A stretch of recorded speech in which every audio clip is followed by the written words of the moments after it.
Good evening. I think we're about to start. Huh? Yes? Okay. Hi. Welcome to the third in a series of lectures on revolutions that changed the world. The fourth. I'm sorry. My name is Vincent Raphael, and I'm a professor of history here at the University of Washington. And tonight it's my pleasure to introduce my good friend and colleague, Professor Christoph Giebel. Christoph and I are joined not only by the fact that we are both historians of Southeast Asia, we also share a common condition belonging to what has recently been one of the most besieged groups in this country. We're both immigrants. Christoph comes from a small town outside of Frankfurt, while I'm originally from the big city of Manila. We both came of age in the wake of war and the American occupation of our respective countries. We also both went to Cornell, and through a combination of luck, hard work, terrific colleagues, and the 1965 immigration law that did away with national and racial quotas, we managed to make a life in this country without raping, drug dealing, and murdering the natives.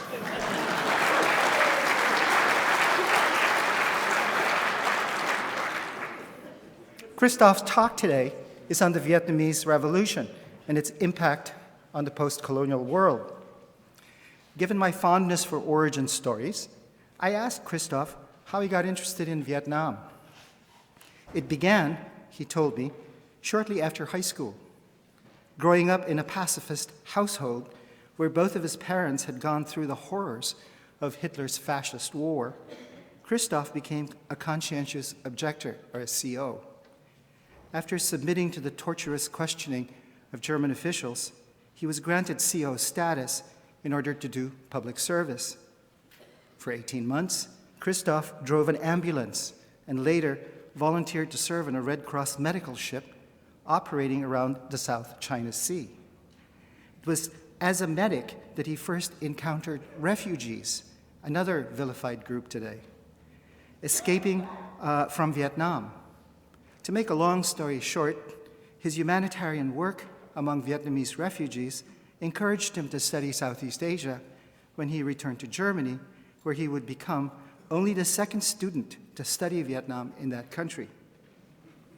Fluency and familiarity with Vietnamese language and culture was rare among Americans in the 1980s and 1990s, and it was not long before Christoph was offered a generous scholarship in the famous Southeast Asian Studies program at Cornell. After a brief teaching stint at Mississippi State University, he joined the UW, where he has had a joint appointment in the History Department and the Jackson School. Christoph's scholarship on Vietnam, particularly his book, Imagined Ancestries of Vietnamese Communism, has been widely cited as an important study of the ways by which the Vietnamese Communist Party made strategic use of the biographies of its iconic figures for specific and varying political purposes. By highlighting the contests over memory and the tendentious uses of history, you might say that Christoph's work foreshadows our current concern over alternative facts. Along with his scholarship, Christoph has also been a remarkable teacher. His course on the Vietnam War has long been one of the most popular classes at the UW, along with his classes on the history of modern Southeast Asia and on war and memory. Over the last 8 years, Christoph has also led highly successful study abroad programs in Vietnam. Scholar, teacher, immigrant, pacifist, fascist hater, and refugee lover, Christoph gives us tonight the story of a revolution against empire, a revolution that sought a more just humanity. It's a story that couldn't come at a better time. Thank you.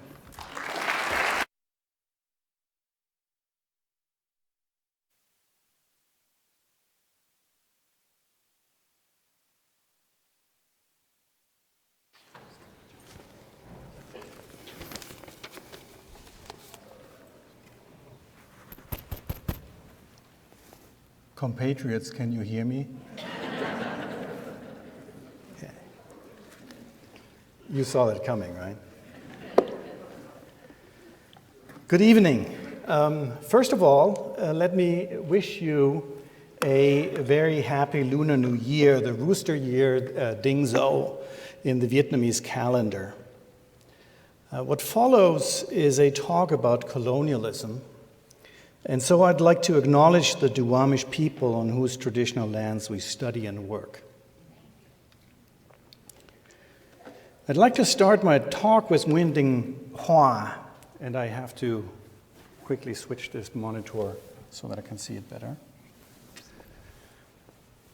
Nguyen Dinh Hoa, who in the 1960s became the first lecturer of Vietnamese at UW, helping to start a Southeast Asia Studies program that has since become one of the premier Southeast Asia centers. In late August 1945, a 21-year-old Nguyen Dinh Hoa, here he is 24, witnessed his hometown, Hanoi, in a state of restless and expectant commotion, the likes of which he had never seen. World War II had ended abruptly. The occupying Japanese, having surrendered, stood down and idly by, while keeping the French authorities, the other occupying power of Vietnam, imprisoned in their own colonial jails. Victorious Allied forces were nowhere near. From Hue, the central Vietnamese dynastic capital, word came the king had abdicated. Into this momentary power vacuum, Vietnamese nationalism poured in with abandon. A sense of liberation and possibility overwhelming. Various nationalist groups, foremost the Viet Minh, or Vietnamese Independence League, were in control of government buildings and held daily demonstrations and public meetings. In this electrifying atmosphere, banners in Vietnamese, Chinese, and English were strung across streets with slogans such as "Long live liberty," "Independence or death," and "Vietnam to the Vietnamese." Nguyen Dinh Hoa had learned English and helped create some of the English banners aimed at the few Western observers present in Hanoi. Much later in the 90s, I heard Nguyen Dinh Hoa recall how a band of boys roaming the streets stood under this banner, trying to make sense of the slogan, "Vietnam to the Vietnamese." Well, Vietnam, of course, meant Vietnam in the Romanized Vietnamese script they had learned to read. But what were the next two words? To the. In Vietnamese. To thế? So big! On to the next word. Well, Vietnamese. Well, Vietnam, again, clear. But that appendix, mise, what could that mean? Of course, Messe, a pregnant mother. Now the banner made sense. Vietnam is so big because she's a pregnant mother. Vietnam to thế, Vietnam Messe. This little episode has more meaning than may be apparent. For one, in the heady days of August 45, the feeling was widespread around the country, from Hanoi in the north to Saigon in the south, that finally great changes were occurring after long years of gestation, that something new and beautiful and miraculous was about to be born. Hence, the boys' easy association when deriving meaning from that English phrase. But more so, in a generation before, far fewer Vietnamese, let alone these boys, would have been able to read a Romanized script or even be literate at all. Since World War I, Vietnamese society and culture had transformed under the pressures of French colonial domination. Among those changes were the spread of the Romanized script that allowed for easier written communication both in French and Vietnamese, rather than relying on traditional Chinese character-based writing systems mastered but by a small elite. Consequently, literacy increased dramatically and allowed greater numbers of Vietnamese to participate in debates and actions that would fatefully reshape their society. The Vietnamese Revolution of 1945 would not have been possible without these and other traumatic changes. And here you can see Vietnam with its big, pregnant belly. Revolutions are cataclysmic events, change so profound that worlds will be turned upside down. Revolutions are born of long suffering and injustice, and yet give rise to more bloodletting and new grievances and counter-revolution. There's quiet intrigue and rash violence, selfish betrayal and selfless sacrifice for grand ideals. Revolutions are liberating, exhilarating, empowering, and produce new classes of disadvantaged, waiting for their moment to turn outrage into political mass action.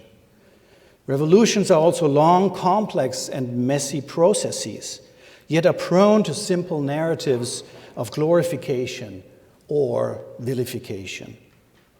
All of the above, of course, applies to Vietnam as well. There's the revolutionary event in and around 1945.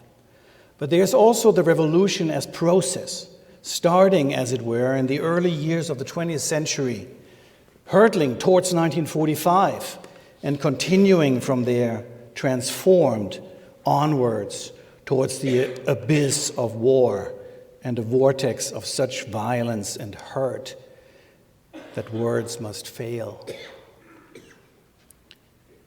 For many, this revolutionary process only finds its conclusion in 1975, with tanks crashing through the palace gates and the last US helicopter lifting off a forlorn rooftop. To others still, dissidents and those in the diaspora, the promise of the revolution remains yet unfulfilled. In this talk, we won't have time to go into the war itself, a war that, like no other, etched itself into the late 20th century. Instead, I want to illuminate what lay at war's roots and the moment witnessed by Nguyen Dinh Hoa. I will focus on three things: explaining what made the revolution of 1945 possible, in what global context it played out, and what the revolution foreshadowed about the coming decades of a post-colonial Cold War order.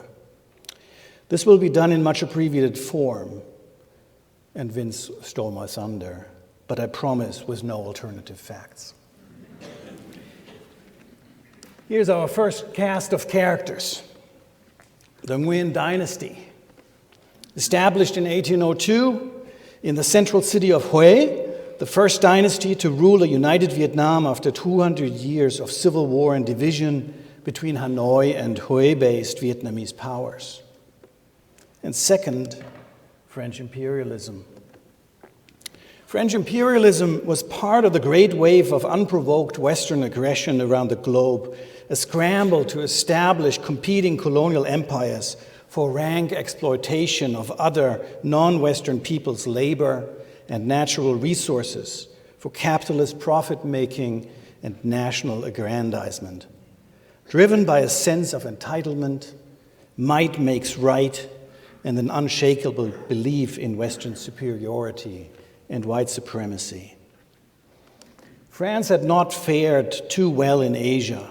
The British, here in pink, had outmaneuvered France on the Indian subcontinent, incorporated Burma into the British Raj, and British dominion extended over the strategic Malay Peninsula and critical sea lanes for the ultimate assault on the comparatively more closed societies and nations of East Asia. The Dutch, in brown, controlled the resource-rich East Indies, today's Indonesia. The Spanish, in light green, I guess, still hung on to the Philippines, eventually to be defeated by a nationalist revolt.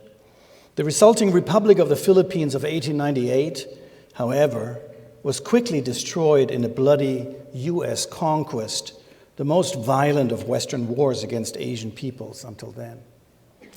And I might add, still today whitewashed as American quote-unquote liberation of oppressed peoples on a public marker in Seattle's Volunteer Park.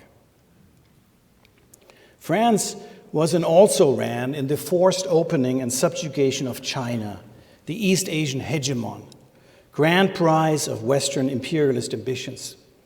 Here again, England, by now a narco-state in modern parlance, took the lead, provoking war with China through massive opium smuggling and ultimately claiming the juiciest pieces by forcing China at gunpoint into unequal treaties that ruined her treasuries and destroyed her sovereignty amid a host of territorial and other concessions. Other Western powers readily jumped into China's exploitation and humiliation: Russia, France, Germany, the United States, and others. But the British were top dog. France, in compensation, desired its own Asian empire. Between the 1860s and the 1890s, in a series of outright attacks, provocations, and unequal treaties, it succeeded in just that, creating French Indochina, l'Indochine française. Indochina comprised Cambodia and Laos to the west, and Vietnam on the eastern sea. The Nguyen dynasty was forced to completely hand over, cede, the southernmost region around Saigon. This new directly ruled colony the French called Cochin China. Over the remaining Nguyen territories, the French imposed so-called protectorates. The northern region, now called Tonkin, the extended center, Annam.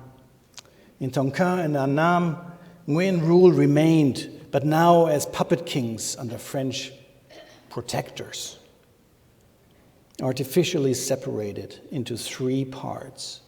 Vietnam ceased to exist, even in linguistic terms, as the French henceforth identified the Vietnamese as Annamites, les Annamites. Its empire established and initial resistance defeated, France could begin Indochina's economic exploitation. War and conquest, violent domination, and brutal exploitation were the realities and lived experiences in Western colonial empires. Of course, convenient, self-congratulatory justifications for colonialism were readily employed. They were based on presumed racial hierarchies, with white supremacy unquestioned, and pseudoscientific social Darwinist notions of a dog-eat-dog world.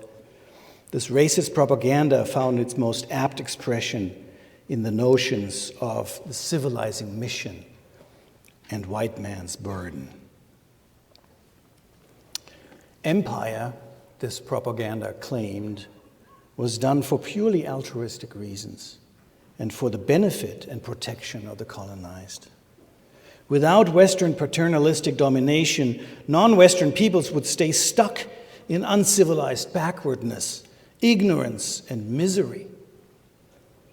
Here it is in the 1900 image from the US, a heroic American Marine carrying a Filipino man depicted in racist stereotypes of blackness, uphill towards a US schoolhouse.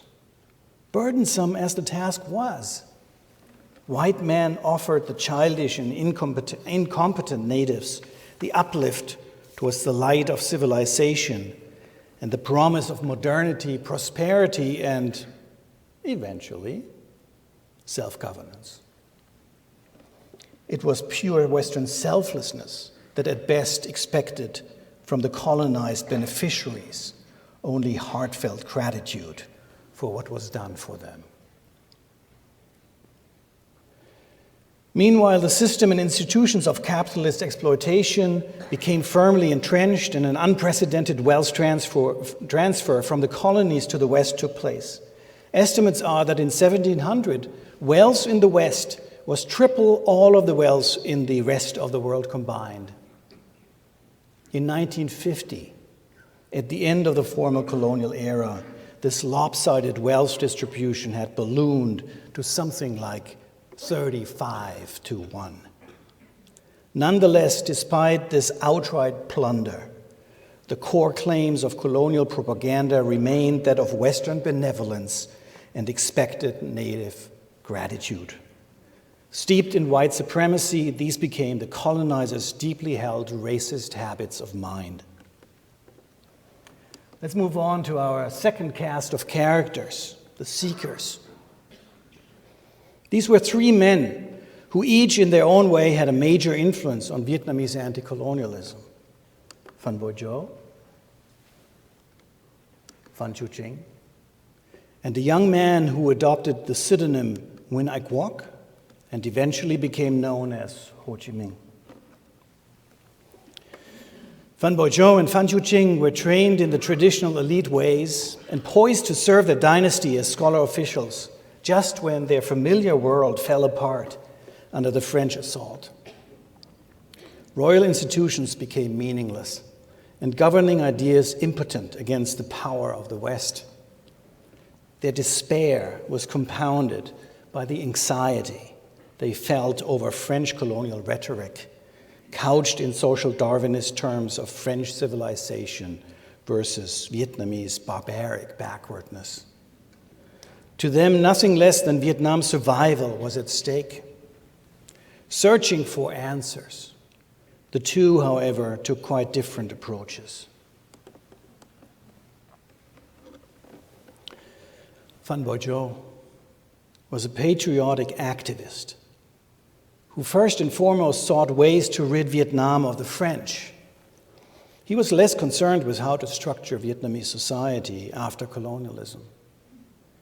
Phan Bội Châu was in frequent contact with other East Asian thinkers and reformers, China, Japan in particular, the latter now rapidly and powerfully modernizing. Phan Chu Trinh, on the other hand, was a gradualist who saw France as too strong to challenge directly. His hatred was aimed at the old order, the dynasty and traditions that, to Phan Chu Trinh, had held Vietnam back and were the root causes for her current predicament. Looking towards Western rather than Eastern ideas and concepts, he sought to remake Vietnam along Republican constitutional lines in hopes of eventually strengthened, regain independence. Long story short, the efforts before World War I came to naught. The educational efforts shut down by the French, the organizations they founded outlaws, their followers, movements and uprisings, limited as they were, brutally suppressed. Phan Bội Châu and Phan Chu Trinh themselves spent time in prison or on the run, eventually forced into exile.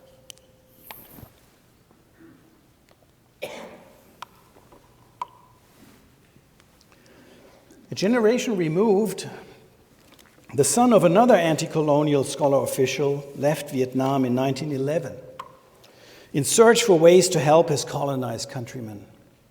Calling himself Nguyen Ai Quoc, Nguyen the Patriot, he eventually settled in Paris during World War I, where he connected with exiled intellectuals from all corners of France's global empire and agitated against colonial abuses in hopes of reminding the metropolitan public of French revolutionary ideals, long betrayed in the empire's colonial realities. The metropolitan consumer public certainly enjoyed their exotic colonial wares without much thought spent about the injustices inherent in their production. That's 100 years ago. The post-war Versailles Conference became a pivotal moment in Nguyen Ai Quoc's political life. Here, the victorious powers of World War I met to decide on a new post-war global order. Among the high-flying rhetoric, US President Woodrow Wilson's promise of national self-determination stood out. Inspired, Nguyen Ai Quoc drew up a stirring petition for Vietnamese independence and sought entry to the conference. Surely national self-determination would also apply to Vietnam. Well, Nguyen Ai Quoc, who, unsurprisingly, was shooed away from Versailles, quickly learned that national self-determination applied to white peoples only, the Czechs and Slovaks, Hungarians and Yugoslavs, Greeks, and others now gained nation-states upon the ruins of the Austrian and Ottoman empires. As to non-white peoples in the oil-rich Ottoman lands and in Germany's colonies, they were classified as, quote, not yet able to govern themselves, unquote, and conveniently redistributed, as it were, among the victorious powers. French, British, and US empires were left untouched.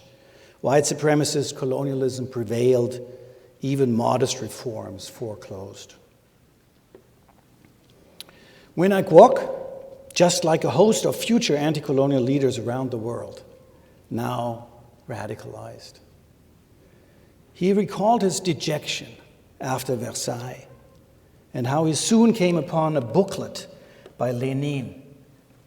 Here, in sober Marxist analysis, the Russian revolutionary explained colonialism as essential to advanced capitalism with its unquenchable thirst for resources, cheap labor, and profits.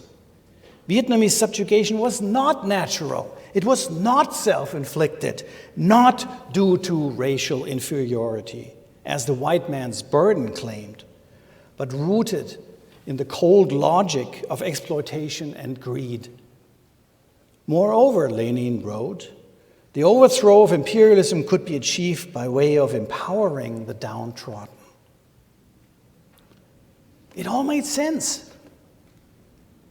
In his dingy rented room in Paris, Nguyen Ai Quoc, our third seeker, called out, "Compatriots, I have found the road to national liberation." There was no one yet to hear him. As Lennis Young explained last week, the young Soviet Union, renouncing all Tsarist colonies and denouncing imperialism, became a beacon of hope for many in the colonized world. Revolution was the key. Soon after, Glennis and I share the slide, Nguyen Ai Quoc co-founded the French Communist Party and thereafter became a roving Comintern agent seeking to organize anti-colonial forces in his native land. He'd returned to Vietnam only in 1941 under the new name Ho Chi Minh. I've lingered with our three seekers because they personified and inspired distinct and rival strands of nationalism that exploded on the scene in Vietnam during the 1920s with its furious pace of change. The more moderate bourgeois social reformers, a la Phan Chu Trinh, seeking to build a modern society along liberal Western lines in the rather illusory hope of eventual equal treatment.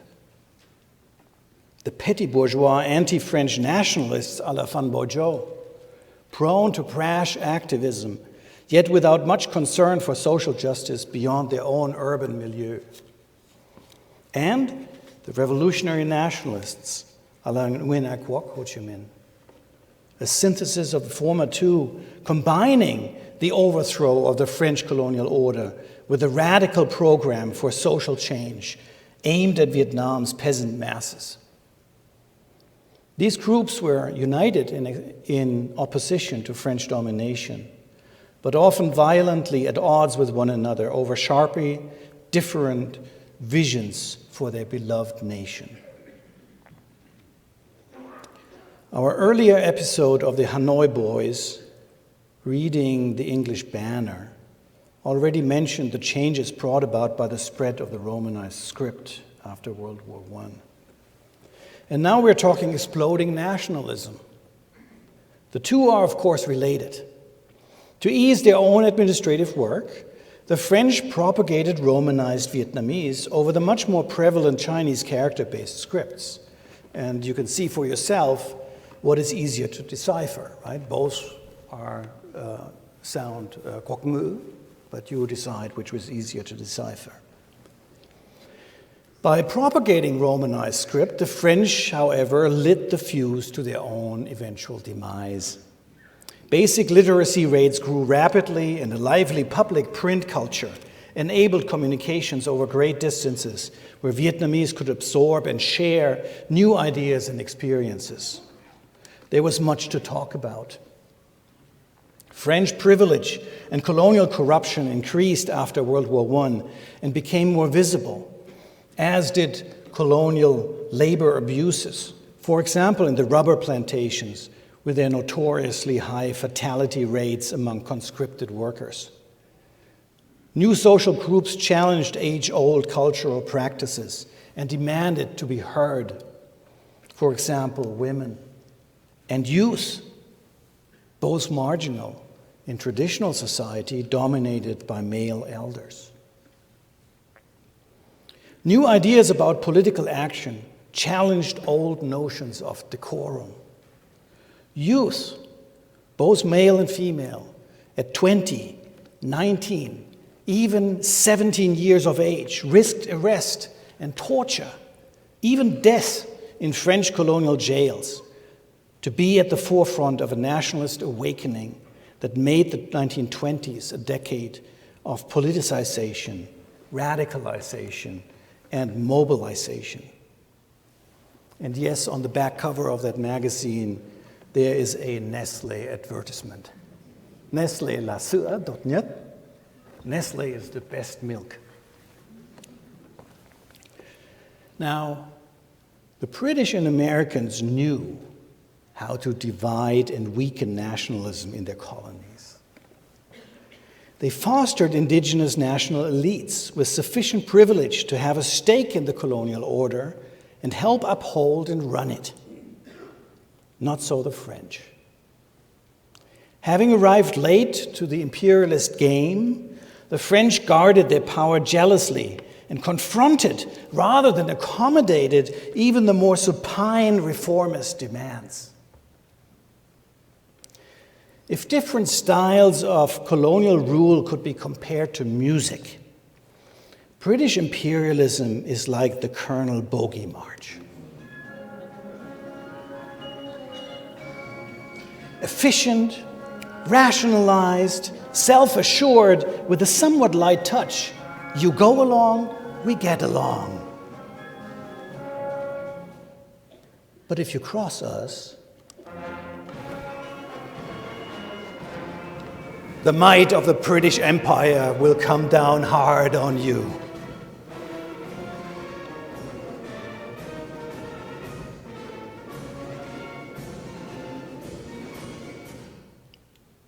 French colonialism, by contrast, was like Richard Wagner.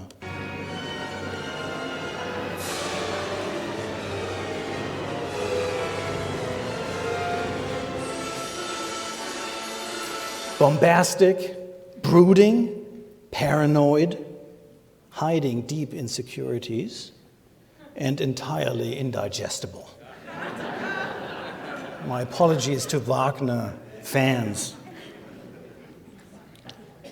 What's that? Oh, music for US colonialism in the Philippines? Why? At least after the bloody conquest, the later decades would be like shopping mall music. You know that they're going to separate you from your money, but it makes you feel strangely happy. Apologies to Antonio Carlos Jobim, the girl from Ipanema, and anybody else I may have offended. Back to the French. When the 1920s culminated in a series of protests, strikes and uprisings by several nationalist groups and anti-French underground parties, communist and non-communist, the French unleashed an indiscriminate wave of brutal repression. Around 1930, its dragnet caught the most radical along with the moderates, Moscow-trained revolutionaries and reformists alike. Many radicals were killed, thousands disappeared in remote prisons, many more driven into hiding or scattered in exile. Even the moderate bourgeois reformers were permanently stymied. The 1930s descended on Vietnam like a leaden blanket. The French were firmly back in control. Outside Indochina, however, the rise of European fascism and Japanese expansionism would create the conditions ultimately leading to the Vietnamese Revolution of '45.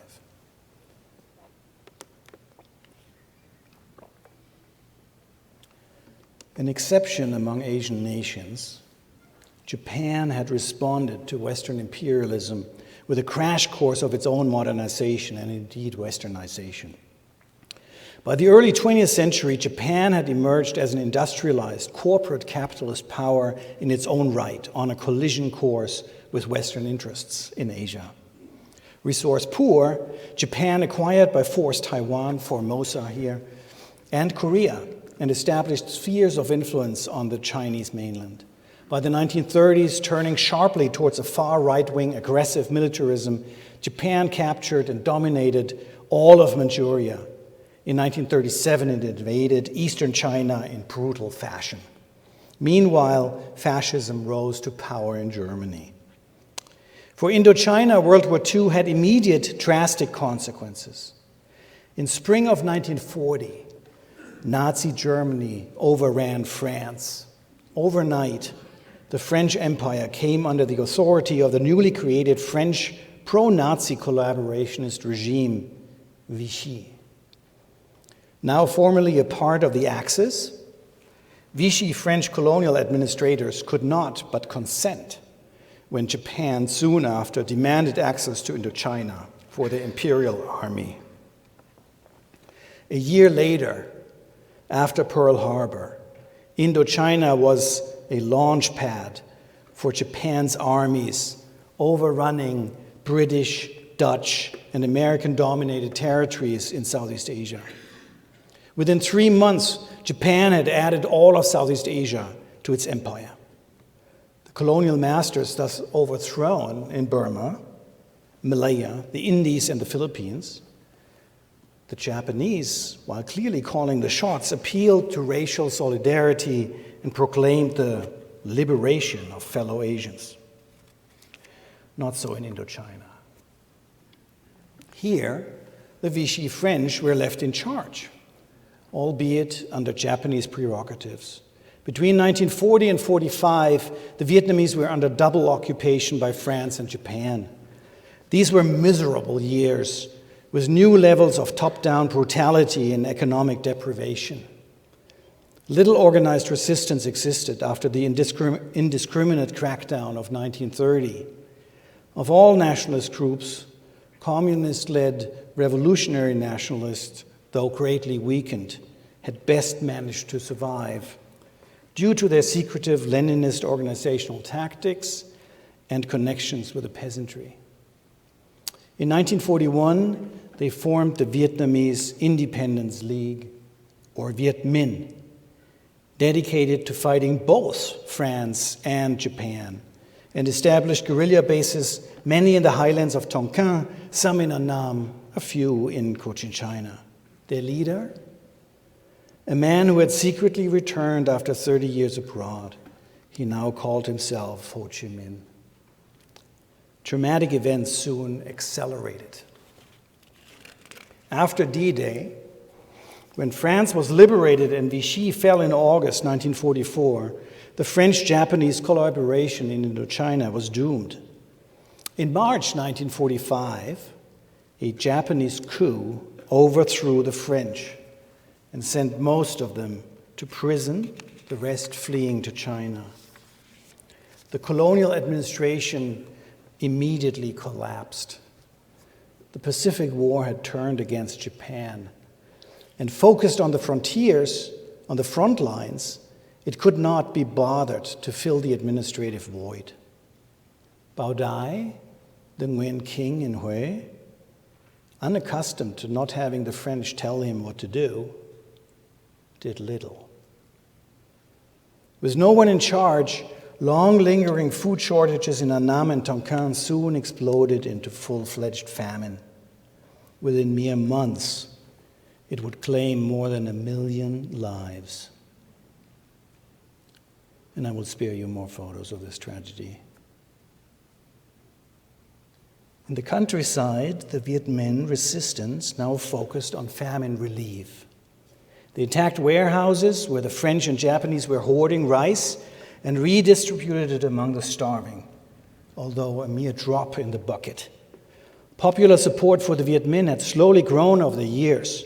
Now it was exploding in Tonkin and Da Nam. We've arrived in August 1945, coming full circle. The Japanese surrender came abruptly and created the power vacuum and the nationalist agitation, both of which that Nguyen Dinh Hoa witnessed in Hanoi.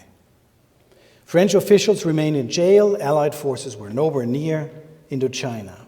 In towns and cities across Vietnam, urban nationalists of all stripes took over.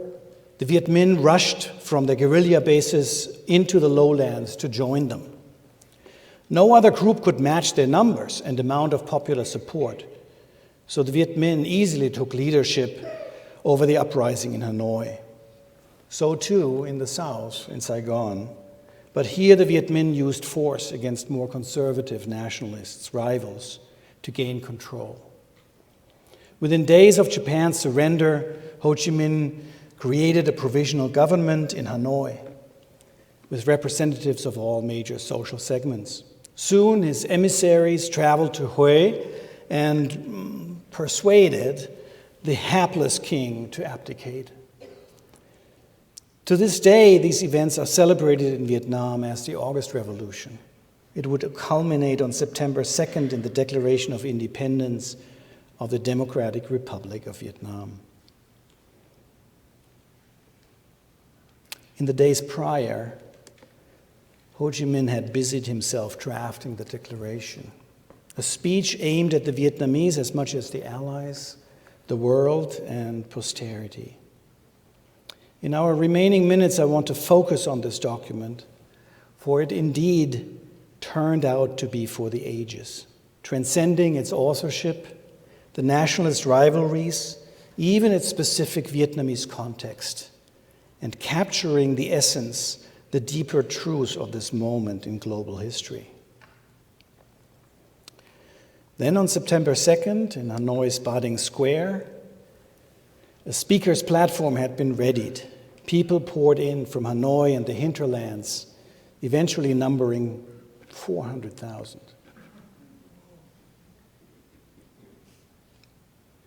Another 200,000 in Saigon were frustrated when the live audio feed from Hanoi failed. Some foreign observers were on location as well, among them a few journalists, as well as American officers of the OSS, forerunner to the CIA, who had parachuted into Viet Minh strongholds in July and whom the Viet Minh treated as guests of honor. So here on the slide you can see US flags flown next to Vietnamese ones. Ho Chi Minh began the Declaration of Independence with a quote from the American one, then almost 170 years old. All men are created equal. They are endowed by their Creator with certain inalienable rights. And he explained, that means all people on earth are born equal. Ho continued with a quote from the French Revolutionary Declaration on the rights of man and the citizen. All men are born free and with equal rights. That, Ho proclaimed, are undeniable truths. And just as the American Declaration of Independence listed the long train of King George's abuses, Ho Chi Minh now turned towards an indictment of French colonial practices. Liberty, equality, and fraternity, those sacred revolutionary ideals, had been abused by the French when they stole our country and oppressed our compatriots. In politics, Ho continued, there were inhuman laws, the destruction of national unity and the artificial division in 3 governing units, and more prisons than schools had been built as resistance was drowned in blood. The French had practiced obscurantism, providing only instruction that benefited their colonial regime while keeping the Vietnamese in the dark about things useful for their own liberation. Finally, the French, through their opium and alcohol monopoly, had pushed many into addiction and decline. In economics, Ho accused the French of having fleeced our people to the backbone, stealing rice fields, mines, and natural resources. Unjustifiable taxes piled on one after the other had reduced peasants and shopkeepers to extreme poverty. The national bourgeoisie had been hampered and workers cruelly exploited. In the next section of the Declaration of Independence, Ho Chi Minh recounted what historical events had led to this moment and lustily mocked the French pretensions to being protectors. The French in 1940 had knelt down on arrival of the Japanese and allowed for the double yoke of French-Japanese rule. The ensuing miseries had resulted in 2 million deaths from starvation. And when the Japanese staged the March coup, taking full control, the French had again surrendered. Incapable of protecting the Vietnamese, France had in fact twice sold the country to Japan. France had thus forfeited all claims to Indochina because in 1940 it had ceased to be a French colony. The truth, Ho Chi Minh said, was we wrested Vietnam from the Japanese, not the French.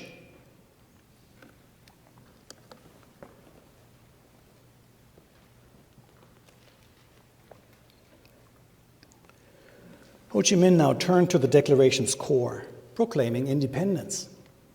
The French fled, the Japanese capitulated, the king abdicated. No one stood in the way.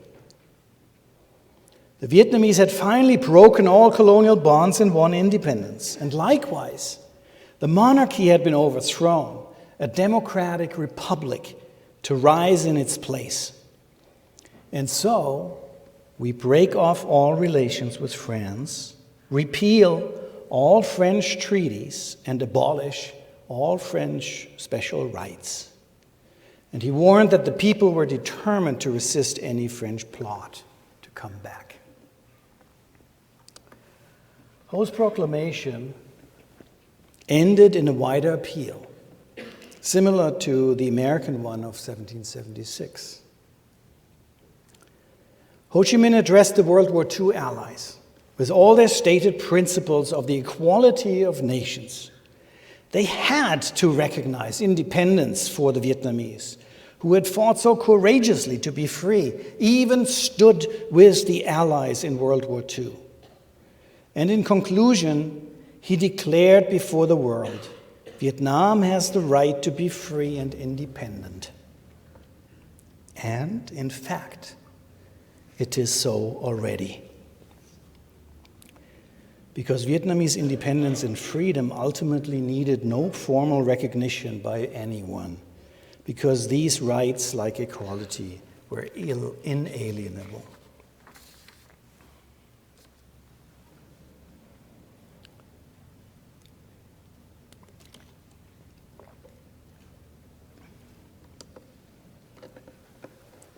I want to tell you about a particular poignant moment during this speech.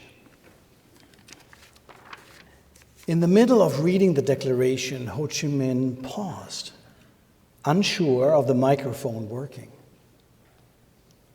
So he asked, Đồng bào, có nghe tôi nói không? Compatriots, can you hear me? Stunned silence followed. No one had ever talked to the people like this before. Not the haughty kings and royal officials with their stilted language, far removed from commoners. And certainly not the French colonials with their racist contempt for Annamites and airs of entitled superiority. And yet the president of the just proclaimed Democratic Republic of Vietnam had addressed them simply as compatriots and showed concern whether they could hear him. After a few seconds, 400,000 answered, Có? Yes. Yes, we can hear you. Gaw, as if to say, we can hear not only your voice, but the meaning of your words. Gaw, we hear your sweet, sweet words, not just with our ears, but our hearts as well.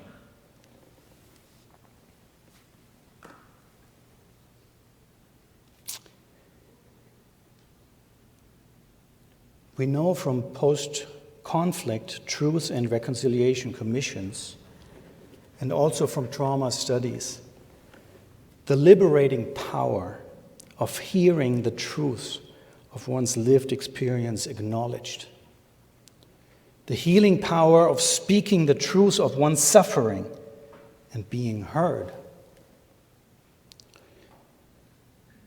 Trauma is suffering in silence, too often in enforced silence. Trauma is to be told that your suffering is your own fault, due to some defect you carry. Trauma is to be told that your suffering is necessary, even justified. Trauma is to be told that your suffering isn't true, isn't even real. It was the civilizing mission, that insidious lie of the white man's burden, the toxic waste dump of white supremacy that over time instilled creeping self-doubt among the colonized, a learned sense of inferiority among the oppressed, a loss of self-worth among the beaten down, robbed of their dignity, identity, even their name, Vietnam.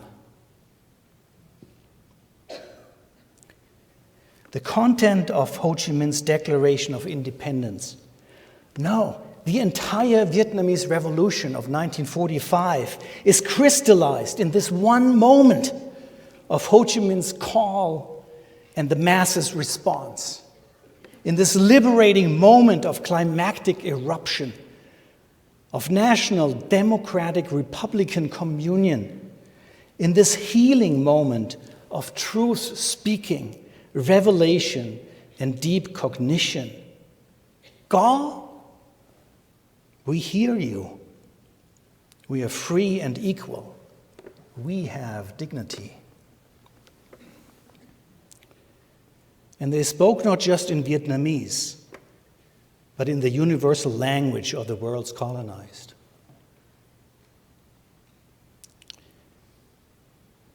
If you pressed me to sum up Vietnam's revolution of 1945, it would be something like that.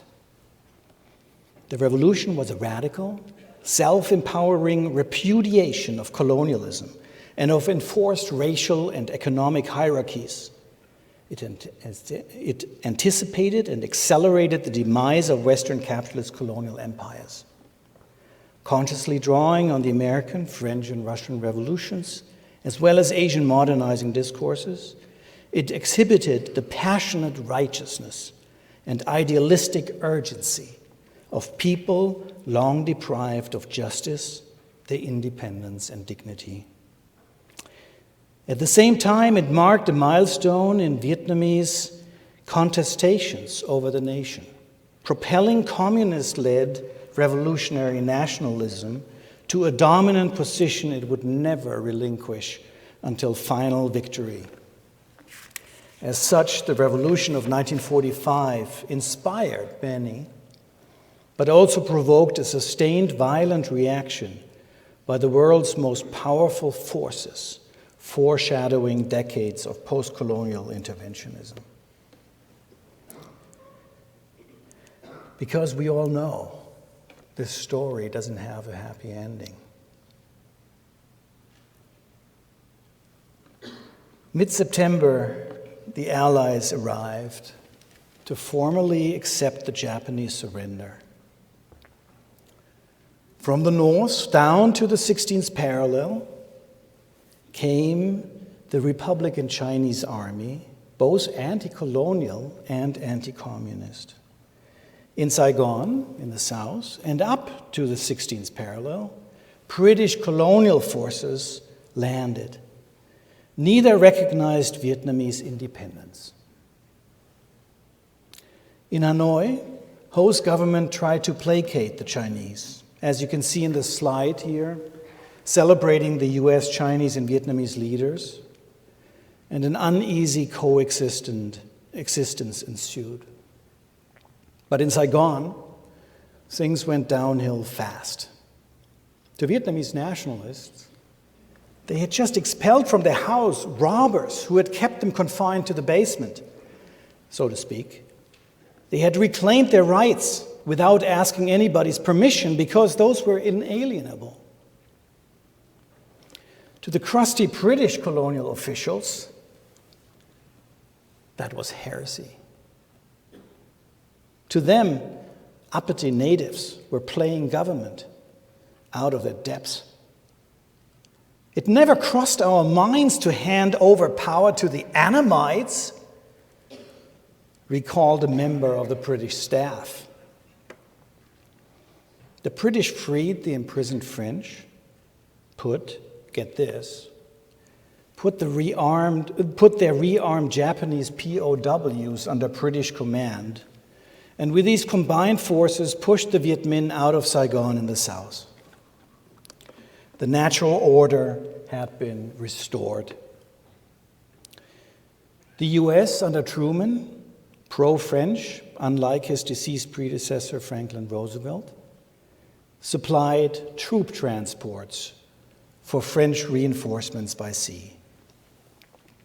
In the south, France was back. Eventually, the Chinese withdrew and French forces returned to a much more hostile north. Ho and the French began tense negotiations, but they broke down quickly. There wasn't much to say. The French, delusional, were cocksure they could get rid of the nationalists like some pesky irritant. But ever since that moment of 1945, most Vietnamese would never, ever go back to being colonial subjects. War broke out. A war of national liberation quickly sucked into the rising global Cold War, hardening all sides.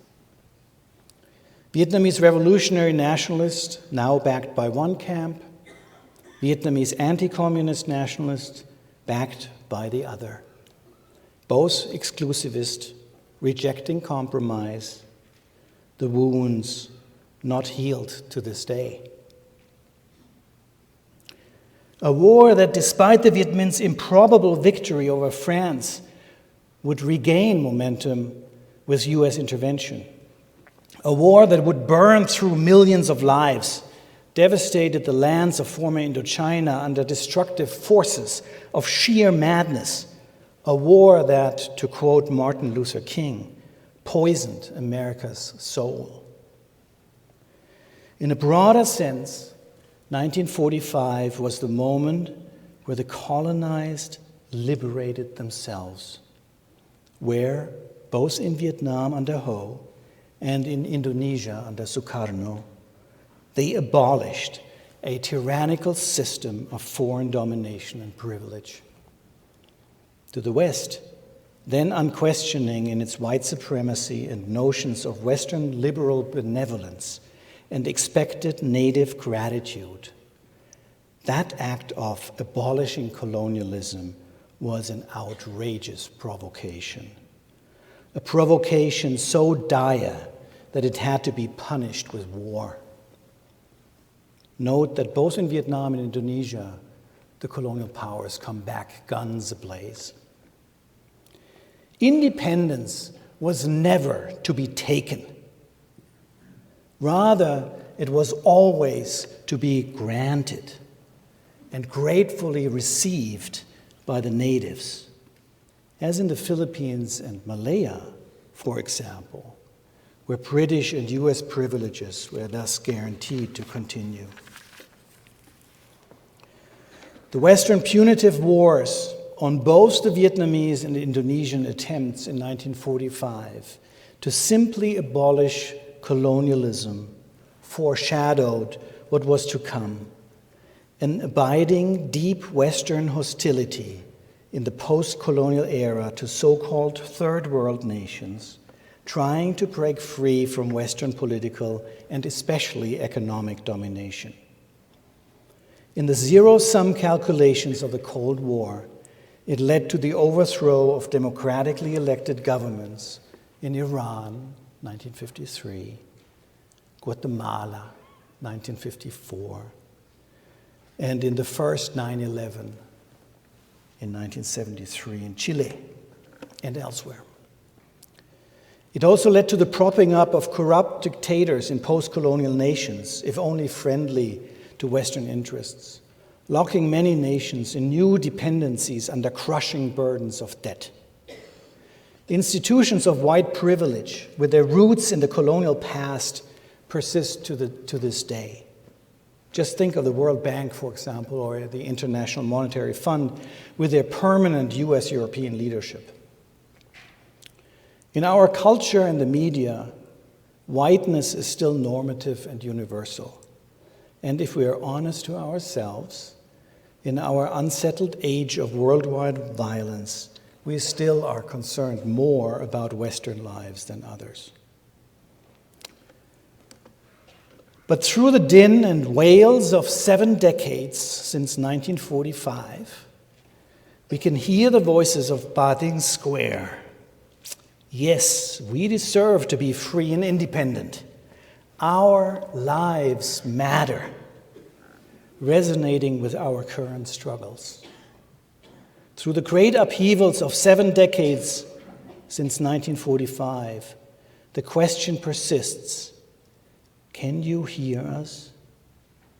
Can we hear them? Thank you.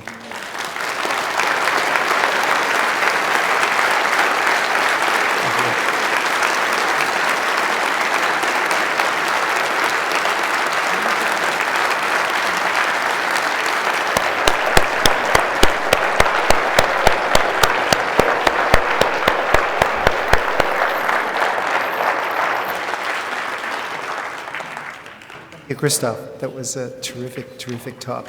I think that there are some questions that are coming up.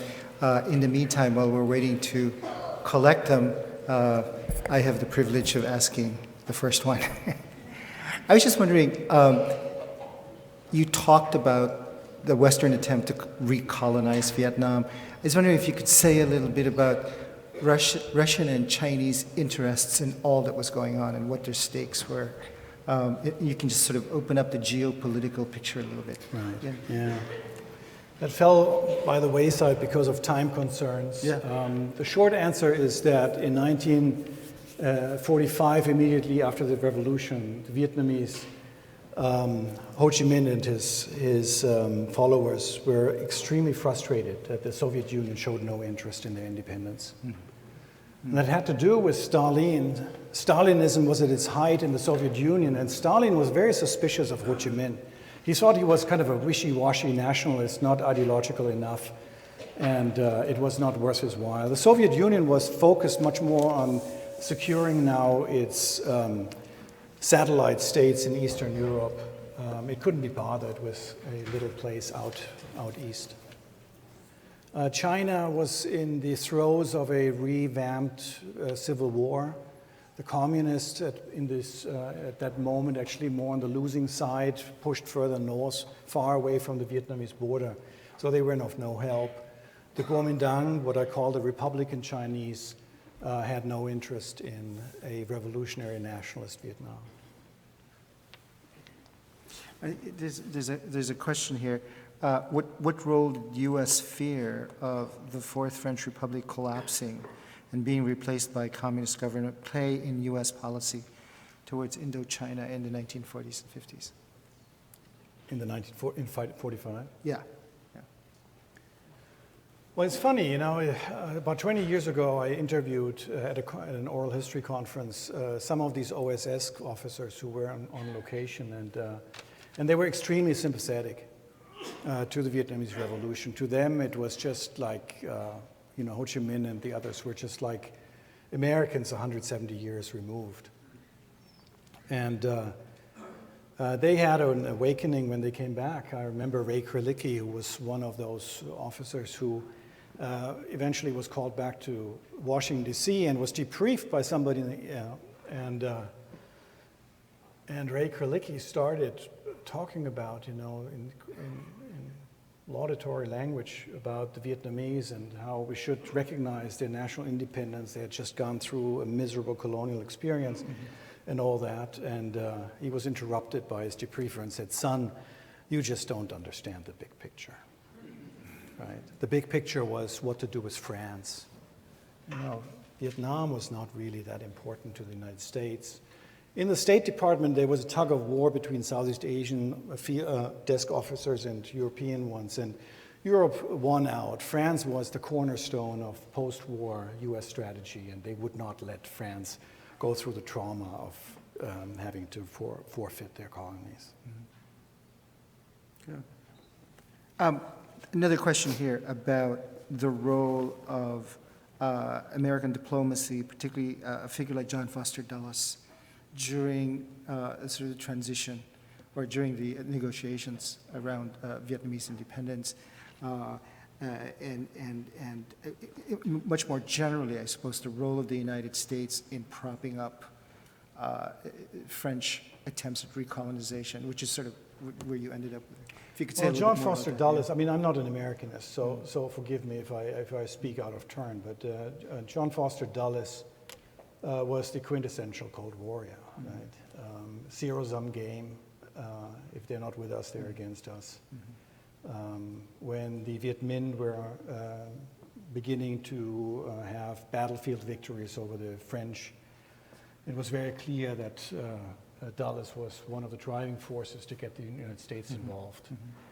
In the early 1950s, by the early 1950s, American taxpayers will pay 80% of the French costs of war. Right?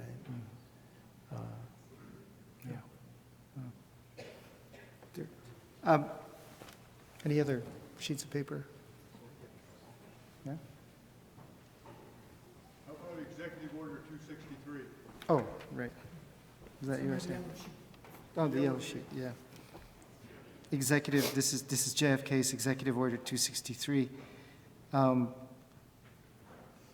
is there a question here? Because these are just notes. I'd like him to comment on Executive Order 263. I know it's later than, but it does affect us all. 263, we stated we will pull 1,000 troops out of Vietnam by the end of 63 and be out of Vietnam by the end of 65. Yeah.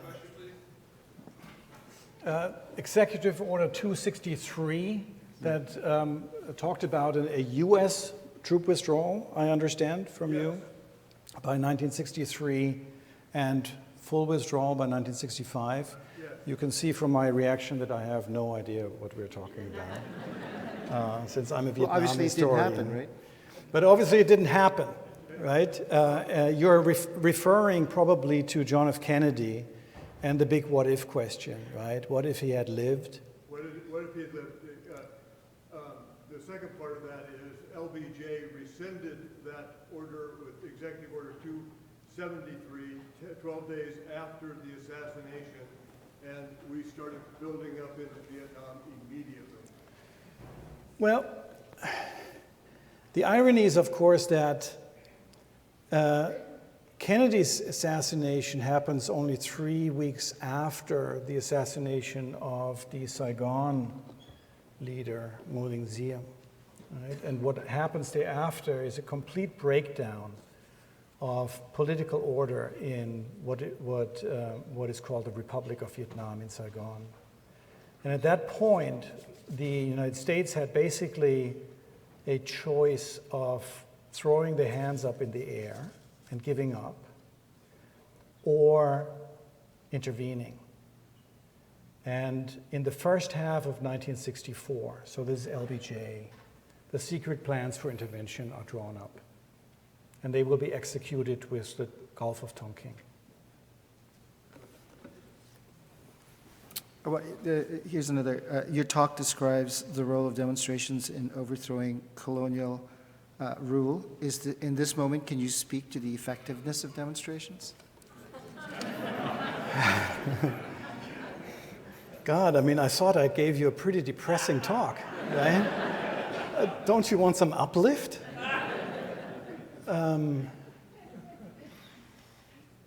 Well, okay. So the positive note to this is that you demonstrate, you inspire other people, right? You create more contradictions with an unjust regime, right? You have 100 people go to jail, you mobilize and radicalize 500 people, right? So that will happen, of course, in Vietnam at an accelerating pace in the 1920s and then in the 1940s, in the 1950s, in the southern demonstrations against the denial of reunification elections and so on and so on. So yes, hit the pavement. Any other questions? Yeah, somebody had their hands raised up there. Yeah, just speak. Can you hear me? Yeah. Yes. Yeah, okay. This is more about the war than the revolution. So what was the United States' preferred end state? Would they hand back Vietnam to the French should they have actually won? Oh, historians love what-if questions.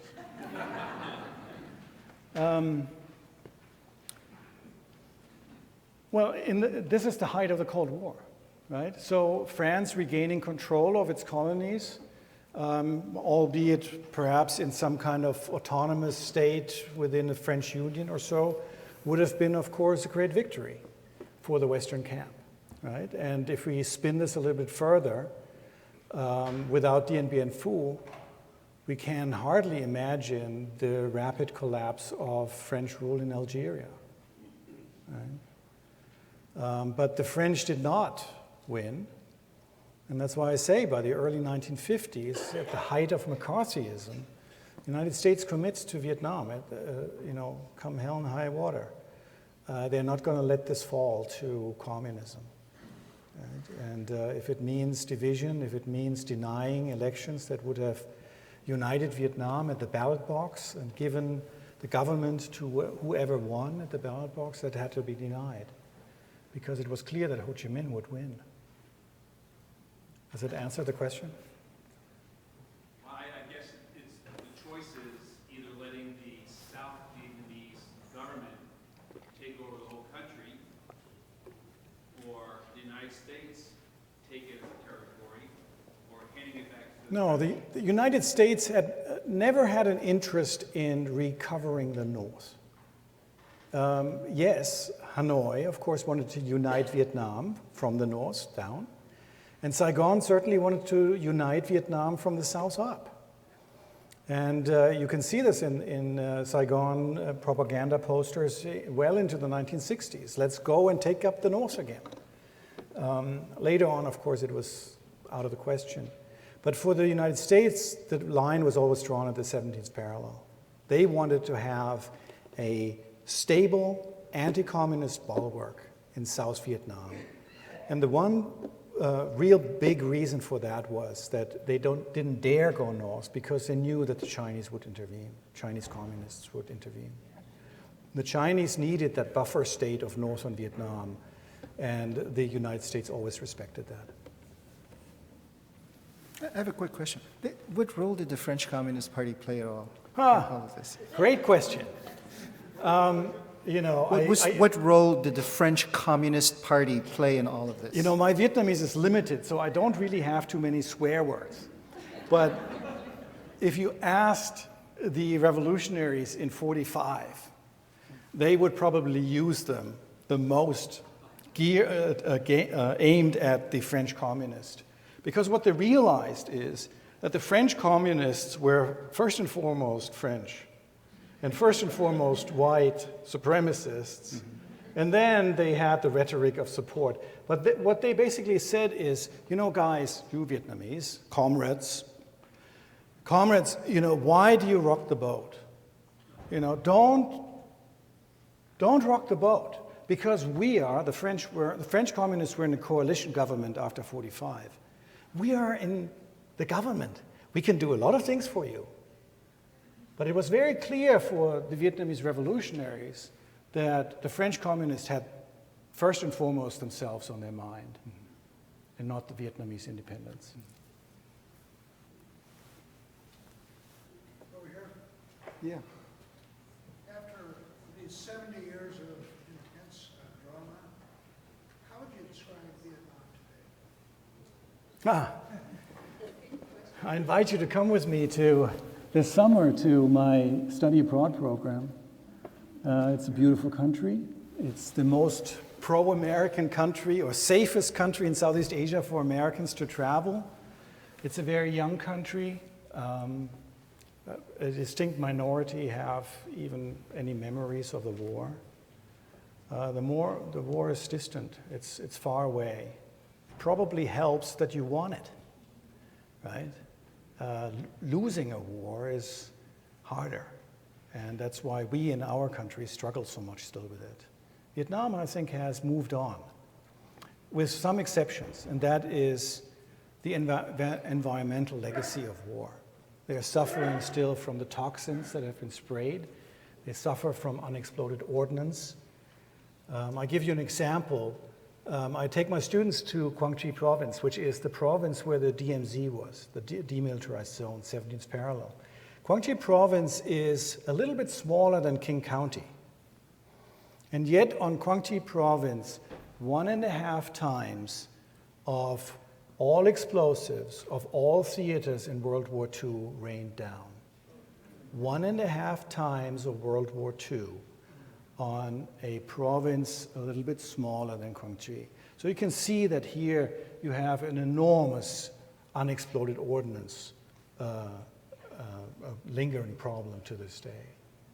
But in their hearts, I think most Vietnamese have moved on far away from the war. I think this brings up the idea that maybe we should have a study abroad program for alumni. Yeah? Okay. Maybe a good idea. Anyway, we are out of time. Thank you very much. See you next week.